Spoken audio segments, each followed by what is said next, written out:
पितृपक्ष में इस एक चीज का दान करने से सभी दुख दूर हो जाते हैं और गरुड़ पुराण में कहा गया है कि पितृपक्ष में इस दिशा में बैठ कर के भोजन करने से गरीबी दूर होती है। अतः पूरी जानकारी के लिए वीडियो को अंत तक अवश्य देखें। नमस्कार, स्वागत है आप सभी का एक बार फिर से। दोस्तों, गरुड़ पुराण में मनुष्य को पितृपक्ष में भोजन संबंधित महत्वपूर्ण नियम और पितरों की संतुष्टि के लिए सर्वोत्तम उपाय बताए गए हैं। पितृपक्ष के दिनों में मनुष्य को किन चीज़ों का सेवन नहीं करना चाहिए, भोजन करते समय अपना मुख किस दिशा में रखना चाहिए और किस दिशा में नहीं रखना चाहिए, साथ ही पितृपक्ष में स्नान करने के नियम भी बताए गए हैं। प्रत्येक मनुष्य को पितृपक्ष में इन नियमों का पालन अवश्य ही करना चाहिए। ऐसा करने से मनुष्य को पितृदेवों का आशीर्वाद प्राप्त होता है और जीवन में सुख समृद्धि आती है। प्रतिवर्ष पितृपक्ष हिंदू पंचांग के अनुसार भाद्रपद मास के शुक्ल पक्ष की पूर्णिमा तिथि से आरंभ होकर अश्विन मास की अमावस्या तक रहता है। पितृपक्ष के दिनों में मनुष्य को पितरों की संतुष्टि के लिए श्राद्ध कर्म करना चाहिए। श्राद्ध हिंदू धर्म में किए जाने वाला एक कर्म है जो पितरों के प्रति श्रद्धा और कृतज्ञता अभिव्यक्त करने तथा उन्हें याद करने के निमित्त किया जाता है। पितृपक्ष में पितरों की शांति के लिए श्राद्ध कर्म अवश्य किया जाना चाहिए। इससे उनकी आत्मा को शांति मिलती है और वे अपना आशीर्वाद सदा आप पर बनाए रखते हैं। गरुड़ पुराण में कहा गया है कि जिस मनुष्य को अपने पितरों का आशीर्वाद प्राप्त होता है उसके कुल का गौरव हमेशा ही बढ़ता है। ऐसा मनुष्य कभी भी दरिद्र नहीं हो सकता। पितृ मनुष्य के परिवार का सुरक्षा कवच होते हैं। पितृ शक्ति मनुष्य की हर प्रकार के संकट से रक्षा करती है।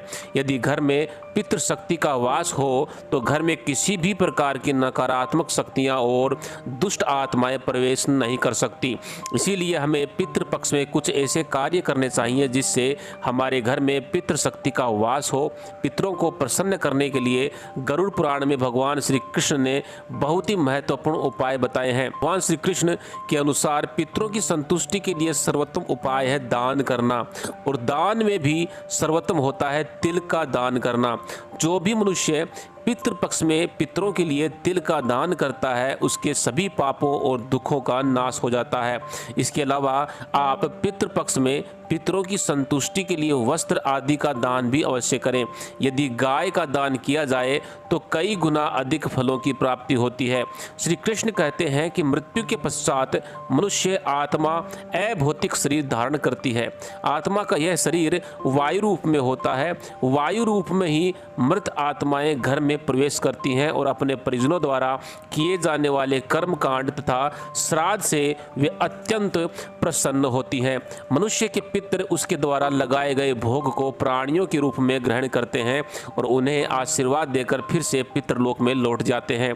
लेकिन जो मनुष्य अपने पितरों का सम्मान नहीं करता, पितृपक्ष में श्राद्ध एवं पूजा पाठ नहीं करता, उसके पितर दुखी होकर के पितृलोक में वापस लौट जाते हैं। पितरों को दुखी करने के कारण मनुष्य के सभी पुण्य कर्म तुरंत नष्ट हो जाते हैं और उसे भयंकर पितृदोष लग जाता है।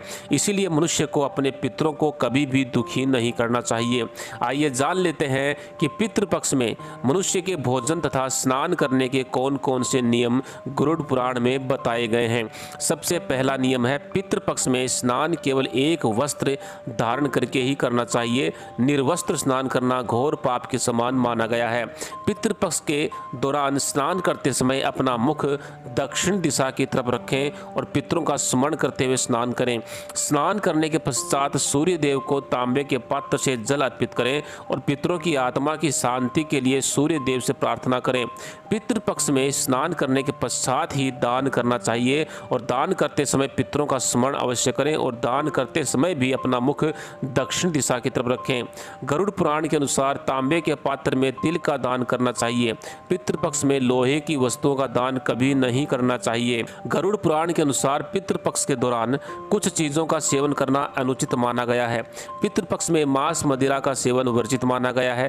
जब पितृदेव अपने प्रियजनों को ऐसे निंदनीय कर्म करते हुए देखते हैं तो उससे मनुष्य के शरीर के अंदर विकार पैदा होते हैं। वही मांस मदिरा जैसे पदार्थ पितृगणों को क्रोध दिलाते हैं। पितृगण इन पदार्थों को स्पर्श भी नहीं कर पाते और इनके निकट भी नहीं जा पाते, इसलिए पितृपक्ष के दौरान भोजन में इन पदार्थों का प्रयोग निषेध बताया गया है। पितृपक्ष में मनुष्य को भोजन करते समय अपना मुख दक्षिणी दिशा की तरफ रखना चाहिए। ध्यान रहे, यह केवल पितृपक्ष में ही करना है। दक्षिण दिशा में मुख करके भोजन करने से यह भोजन पितरों को प्राप्त होता है और पितृगण जो है वो संतुष्ट होते हैं। पितृपक्ष के दौरान बासी भोजन को बिल्कुल भी ग्रहण न करें। गरुड़ पुराण के अनुसार जो भोजन सात्विक हो वही भोजन पितरों को अत्यंत प्रिय होता है। ऐसा भोजन मनुष्य की आयु बढ़ाने वाला, जीवन और शरीर को शुद्ध करने वाला तथा बल, बुद्धि और ऐश्वर्य देने वाला होता है। इसमें गाय का दूध सबसे उत्तम माना गया है। रसयुक्त फल भी सात्विक भोजन के अंतर्गत ही आते हैं।